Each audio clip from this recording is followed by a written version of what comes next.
Good morning class. Let us start from page number 7। आपको 2 theorems मैंने करा दी थी। अब नेक्स्ट सेकंड सेक्शन की आपकी जो थ्योरम है पेज नंबर 7 पे पहले करा देती हूँ। अभी हम इससे लास्ट वाली थ्योरम स्किप कर रहे हैं, वो आपको बाद में कराऊंगी, ठीक है। तो अभी हमारे पास जो थ्योरम है इससे पहले डिफाइन देखो। If F is a finite field order Q p power n, then we write F Galois field of Q and call it the Galois field of Q elements। ठीक है, ये इसका ऑर्डर होता है, इसको हम Galois field बोलते हैं, ठीक है। वी ऑल्सो राइट F, इसको हम ऐसे भी लिख सकते हैं F Q Galois field of F Q where Q is a power of P। अब इसकी थ्योरम देखो। सबसे पहले थ्योरम आपकी इंपॉर्टेंट थ्योरम है। GF of P power m is a subfield of GF of P power n if m divides n। मतलब converse भी करना है आपको इसमें प्रूफ। इफ एंड ओनली की कंडीशन है कि अगर ये जो है इसका सबफील्ड है तो m डिवाइड करेगा n को, और अगर m डिवाइड n को करता है तो जो GF of P power m है वो GF of P power n का सबफील्ड बनेगा। अब सबसे पहले मैंने लेट कर लिया, इनको एक नोटेशन दे देती हूँ F और K। इसको मैंने नोटेशन दे दी है, इस गैलोआ फील्ड को F और इस वाले गैलोआ फील्ड को पावर n वाला जो है उसको K। नाउ इसका ऑर्डर कितना होगा, ये इसका, क्योंकि Q elements GF of Q ऐसे लिखा ना, जहाँ पर ये इसके एलिमेंट्स है मतलब इसका ऑर्डर है, इसमें इसका ऑर्डर क्या होगा P power m। This implies P जो है Z by P Z is a prime subfield of F and, तो हम क्या बोल सकते हैं कि जो Z बाई पी जेड होगा वो प्राइम सबफील्ड बनेगा F का। एंड डिग्री जो है इसकी डिग्री F की डिग्री ओवर P कितनी होगी, जितनी ये पावर होती है, तो ये आपकी डिग्री बनेगी। सिमिलरली P जो है इसका भी प्राइम सबफील्ड बन जाएगा और उसकी डिग्री कितनी होगी, n होगी, ठीक है, जितनी उसकी पावर है। अब मैंने सबसे पहले सपोज कर लिया है, हमें यही प्रूव करना है कि GF of P power m इसका सबफील्ड होगा अगर m डिवाइड करेगा n को। तो मैंने पहले ये लेट किया है, इसको मैंने F लेट किया होता है, इसको K। तो मैंने लेट कर लिया है कि K जो है डिग्री उसकी ओवर P ये सबफील्ड बनेगा, ठीक है। सपोज दैट F जो है वो सबफील्ड है K का, देन मुझे प्रूव क्या करना है, m डिवाइड्स n। अब देखो F जो है सबफील्ड है K का, देन डिग्री अब over K degree of K over P उसको, क्योंकि देखो P जो है वो सबफील्ड है F का, मीन्स वो F में कंटेन होगा, और F जो है वो सबफील्ड है, हम लेट करके चले हैं अभी K का, तो F इसमें कंटेन होगा। तो मुझे अगर इसकी डिग्री P के ओवर निकालनी है तो कैसे ब्रेक करना पड़ेगा, कि degree of K over F degree of F over P। तो मैंने 2 पार्ट्स में उसको ब्रेक कर दिया डिग्री को, ठीक है। अब degree of K over P n थी, ठीक है, degree of F over P m थी मेरे पास, वो वैल्यूज में यहाँ पुट कर दूंगी, ये मुझे पता नहीं है अभी K की डिग्री ओवर F कितनी है, ठीक है। तो देखो ये आ जाएगा, यहाँ से मैं क्या कर सकती हूँ, m यहाँ से ये लिख सकती हूँ कि m जो है वो n को, m यहाँ पर नीचे आ जाएगा, m divides n। First part prove हो गया। कन्वर्सली मैं लेट करके चलती हूँ कि m जो है n को डिवाइड करता है। अब अगर m n को डिवाइड करता है तो डिवाइड करने के बाद कोई ना कोई इंटीजर K आएगा, तो इसको मैं कैसे लिख सकती हूँ, n is equal to m into K, ठीक है। तो ये आ गया for some positive integer K। Now K जो है ये रहा मेरे पास, GF of P power n is the splitting field of Fx। अब मैंने क्या किया, लेट किया कि ये जो है मेरे पास वो स्प्लिटिंग फील्ड होगा इस टाइप के पोलिनोमियल, क्योंकि आपको पता है आपने ग्रुप्स में भी पढ़ा होगा कि इस अगर गैलोआ फील्ड में अलजेब्रा में पढ़ा होगा इस टाइप में होता है अगर ऑर्डर, तो किस टाइप के पोलिनोमियल आते हैं, ये पावर में रेज होकर ऐसे आते हैं आपके पास, ठीक है। तब इसने उठाया है कि ये स्प्लिट इस टाइप के पोलिनोमियल का स्प्लिटिंग फील्ड बनता है ये हमारा। नाउ n जो है m इंटू K है, मैंने क्या करना है, ये वाली टर्म की डेरिवेशन करनी है। देखो सबसे पहले P पावर n को कैलकुलेट करूंगी, P पावर ये क्या होगा यहाँ पर P पावर n करूंगी, तो यहाँ पर n की वैल्यू क्या आती है, m इंटू K, ये आ जाएगा। फिर मैं क्या करूंगी, इसमें से 1 माइनस करूंगी। अब देखो 1 माइनस किया मैंने, P पावर n माइनस 1, तो यहाँ भी माइनस हो जाएगा, P power m into K minus 1, ये मैंने ये कॉमन उठा लिया यहाँ से K। फिर क्या करना है, इसको इस एक्सपेंशन को ओपन करना है। आपने अलजेब्रा में पढ़ा होगा इसको कैसे करते हैं ओपन, की रूट्स फाइंड आउट करते हैं कि हमारा 1 तो इसका होगा ही होगा फैक्टर, ठीक है, क्योंकि 1 पुट करने पर 1 माइनस 1 तो इसको सेटिस्फाई करेगा, तो ऐसे लिख सकते हैं P पावर m माइनस 1, ये तो हो गया। फिर इससे हम क्या करते हैं, इसको डिवाइड करते हैं, ठीक है। डिवाइड करके मेरे पास क्या आता है, ये आपके पास आ जाती है एक्सपेंशन, ऐसे ओपन होता है ये, इसको मैंने L पुट कर दिया, ठीक है। नाउ अब देखो x पावर मैंने क्या किया, जो मेरे पास P पावर n आया था, ठीक है, तो x पावर ये कैलकुलेट करनी है मैंने, ये वाली term x power P power n minus x, ठीक है। तो मैंने ये उठा लिया x power P power n minus x, x common उठाया तो P पावर n माइनस 1 और माइनस ये यहाँ से x कॉमन गया -1।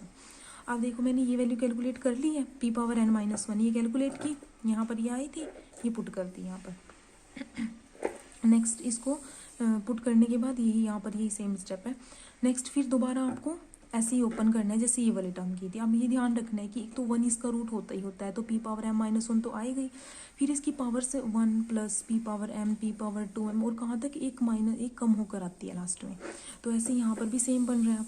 तो एक रूट तो इसका क्या होगा, x power p power m -1 में से 1 और बाकी 1 प्लस m की प्लेस पर ये आता जाएगा, लास्ट में इसमें से एक माइनस कर दिया l -1 p पावर m -1, ठीक है।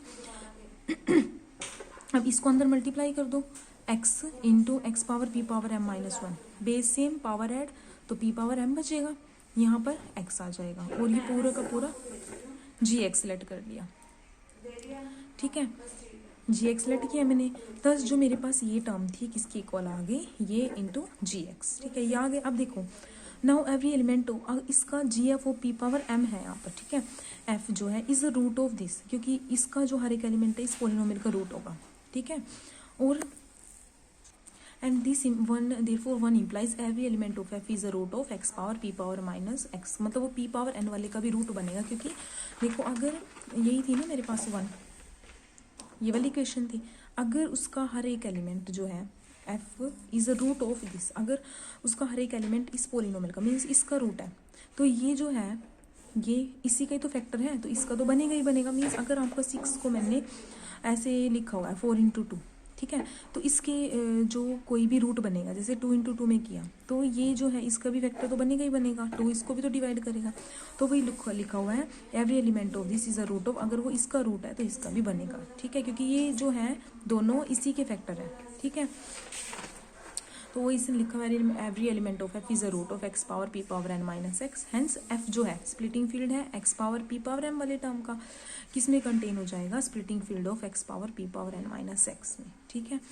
यानी कि क्योंकि वो इसके फैक्टर्स थे, p पावर m वाले जो फैक्टर्स थे ना, देखो मैं दिखा देती हूँ आपको एक बार, ये हमारे पास फैक्टर्स थे यहाँ पर, ठीक है। ये वाला लार्जेस्ट होगी टर्म, ये इसके फैक्टर है, तो ये स्मॉलेस्ट होगी, तो तभी इसने लिखा है ये जो p पावर m वाली टर्म है वो किस में कंटेन होगी, p पावर n, क्योंकि रूट तो दोनों का बन रहा है, तो उसका भी रूट है इसका भी रूट है, कॉमन तो है ही, तो हम बोल सकते हैं कि ये इसमें कंटेन होगा, मतलब 2 जो है वो 6 में कंटेन होगा, तो दैट इज f कंटेन हो गया k में, तो f क्या बन गया, स्प्लिटिंग फील्ड हो गया k का, ठीक है, सब फील्ड हो गया, ठीक है, इसमें कंटेन हो गया तो सब फील्ड हो गया इसका।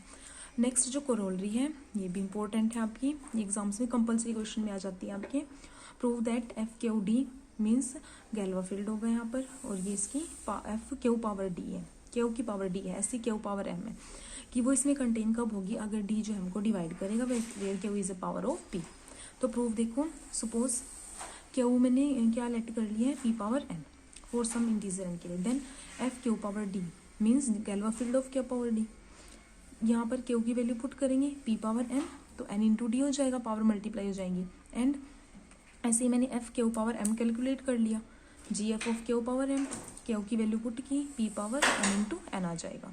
नाउ अब लास्ट थ्योरम से कोरोलरी है उसकी कि ये इस गैल्वा फील्ड में कंटेन कब होता है, अगर ये जो है इसको डिवाइड करेगा, क्योंकि स्मॉलेस्ट होगा ये लार्जेस्ट होगा, ये इसको डिवाइड करेगा, ठीक है। तो यहाँ से हमारा ये कैंसिल आउट हो जाएगा, d डिवाइड्स m आ जाएगा, आपका ये रिजल्ट हो गया, क्लियर है। नेक्स्ट थ्योरम है, let f be a finite field of order q where q is a power of prime p and alpha belongs to k over f, की alpha हमारा इससे उससे बिलोंग करता है, k ओवर f, डिग्री की extension होती है over f, ठीक है। इस एल्जेब्रिक की अल्फा जो है, एल्जेब्रिक मीन्स रूट बनेगा किसी पोलिनोमियल का, then alpha and alpha power q have the same minimal polynomial over f। ये भी इंपॉर्टेंट है आपकी थ्योरम, ठीक है, कि दोनों का सेम मिनिमल पोलिनोमियल होता है, हमें ये चेक करना है, अल्फा का भी और अल्फा पावर क्यू का, ठीक है। तो देखो अब सबसे पहले देखो मैंने लेट किया f जो है मेरे पास फाइनाइट फील्ड ऑर्डर क्यू का, देन अब मुझे पता है गैल्वा फील्ड में कैसे होगा, पावर की फॉर्म में आपके पोलिनोमियल्स आते हैं, x power q minus x, अगर कोई एलिमेंट इसमें से आएगा तो वो इसका रूट होगा, मीन्स a, अगर a उठाया ना मैंने f से, तो a power q minus a means a equal to 0, यानी a power q is equal to a, ऐसी कंडीशन देगा वो। तो वही है कि अगर ए को इसमें से उठाती हूँ तो ए पावर के क्यू इज इक्वल टू ए आ जाएगा। वी में सपोज दैट क्यू, मैंने क्यू को लेट कर लिया पी पावर एन। सपोज एक मिनिमल पोलिनोमियल, क्योंकि मुझे अल्फा और अल्फा पावर क्यू का सेम मिनिमल पोलिनोमियल प्रूव करना है, तो अब मैं एक का तो उठाकर चलूंगी। तो मैंने अल्फा का मिनिमल पोलिनोमियल एफ एक्स उठा लिया जिसकी डिग्री एम है। तो इस अब मैंने क्या करना है, अल्फा पावर क्यू को चेक करके देखा, पहले इसमें पुट किया यहाँ पर, ठीक है। क्या होगा, क्योंकि ए जो है मेरी किस प्रॉपर्टी को सेटिस्फाई करता है कि पावर रेज करने पर वो इसकी इक्वल है, मीन्स इसको ऐसे लिख सकती हूँ मैं। तो ए नोट को A naught Q, A one को A one power Q, A two को A two power Q and so on. यहाँ पर ए एम को ए एम पावर क्यू लिख दिया। अब नेक्स्ट हमने क्या किया, इसको पावर को बाहर निकाल सकती हूँ ऐसे, क्योंकि देखो जब इसको ओपन करते हो आप, जैसे मैं एग्जांपल लेकर बता दूँ, जैसे ए प्लस बी पावर 2 मैंने ओपन किया तो उसमें क्या होता है, A square plus B square plus 2ab ऐसे होता है। तो यहाँ पर भी क्या होगा आपका, जब इसको ओपन करोगी तो A naught power Q, A one Q into alpha Q, A two Q into alpha two Q and so on ये बचेंगे, क्योंकि जो 2 वाली मल्टीपल में आएगी, मतलब क्यू के साथ मल्टीपल में आएगी। क्यू है क्या, पी पावर एन, और पी है क्या, करेक्टरिस्टिक। तो जो पी के साथ मल्टीप्लाई में आएंगी टर्म, जैसे पी इंटू ए बी है, वो सारी जीरो बन जाएंगे क्योंकि वो करेक्टरिस्टिक है। करेक्टरिस्टिक की डेफिनेशन क्या होती है कि वो किसी भी टर्म से मल्टीप्लाई करने पर जीरो बना देती है, ठीक है। तो ये मेरी क्या बन जाएंगी, बाकी जीरो बन जाएंगी, इसलिए मैं इसको ऐसे लिख सकती हूँ क्योंकि रिमेनिंग टर्म जीरो होंगी, सिर्फ यही टर्म्स बचेंगी वहाँ से। तो अब ये देखो, ये था क्या सारा पोलिनोमियल जो मैंने एफ एक्स सेलेक्ट किया था स्टार्टिंग में, वही तो था। तो मैंने इसको, क्योंकि अल्फा है बस एक्स के प्लेस पर, तो एफ ऑफ अल्फा आ गया। अल्फा तो इसका रूट पहले से ही था, क्योंकि इसका मिनिमल पोलिनोमियल था, जीरो आ जाएगा, zero power Q, zero power Q zero हो जाएगा। मीन्स इसमें अल्फा क्यू और पावर क्यू पुट करने के बाद वो जीरो देता है, मीन्स अल्फा पावर क्यू इसका रूट हो गया।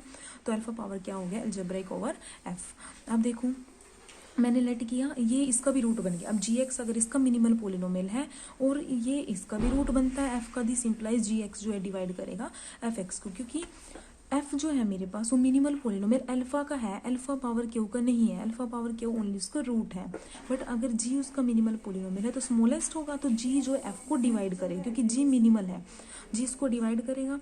सिंस एफ एक्स जो है मेरे पास इरेड्यूसिबल है, और क्योंकि वो मिनिमल है तो इरेड्यूसिबल होगा, और दोनों क्योंकि मिनिमल पोलिनोमियल है जो वो मोनिक और इरेड्यूसिबल होते हैं, तो मोनिक भी होंगे दोनों। मीन्स अगर वो इरेड्यूसिबल है तो इसका कोई, दोनों में कुछ कॉमन नहीं होगा, इसके कोई और फैक्टर नहीं बनेंगे, तो इसको डिवाइड करने के लिए इसके इक्वल ही होना पड़ेगा। तो अगर वो इरेड्यूसिबल है, ये इसको डिवाइड करता है, तो ये दोनों इक्वल हो जाएंगे, ठीक है। तो इक्वल हो गए, ये हमारा अल्फा का मिनिमल पोलिनोमियल था, ये अल्फा पावर क्यू का था, तो दोनों के मिनिमल पोलिनोमियल सेम हो गए, ये इसका प्रूफ था, ठीक है। यहाँ तक आप पढ़ोगे, कोई डाउट होगा तो आप अपने डाउट लोगे डाउट क्लास में, ओके।